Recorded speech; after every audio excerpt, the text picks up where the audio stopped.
আসসালামু আলাইকুম। আমি হয়তো চলে আসছি তার বাড়ি, যে মাকে আমি একটা কাপড় দিব বলছিলাম। এই সেই মনে হয় বাড়ির রাস্তার সাথে দেখতেই পাচ্ছেন, মেন রাস্তায় বাড়ি তার। খালা, বাড়ি আছেন? আছি বাবা আছি। এদিকে আসেন, এদিকে আসেন, এদিকে আসেন, এদিকে আসেন, আসেন, আসেন, আসেন, আসেন, আসেন, আসেন। এই দিকে দেখতে পাচ্ছেন সেই অসহায় আমার সেই মাটি। হ্যাঁ হ্যাঁ, এই রাস্তার সাথে তার এই সরকারি রাস্তা, এই রাস্তার মধ্যে তার বাড়ি। তার চলাফেরা তার খুবই সামর্থ্য নেই, এবং দেখতেছেন যে তার ছেলে মেয়ে কিচ্ছু নেই। একটা মেয়ে আছে, তার বিয়ে দিয়েছে, তাকে কেউ দেখার মতো কোনো মানুষ নেই।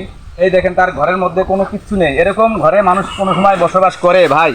দেখেন, এই যে দেখেন, আমি আপনাদেরকে দেখাচ্ছি, এরকম ঘরে কেউ অসহায় মানুষ যারা আছেন, এই দেখেন, এই একটা রাস্তার মধ্যে ঘর করছে, এই ঘরের মধ্যেই সে থাকে, এই ঘরের মধ্যেই সে থাকে। এই দেখতে পাচ্ছেন, এই যে, হ্যাঁ, এদিকে আসেন, আমি আপনাদেরকে দেখাচ্ছি।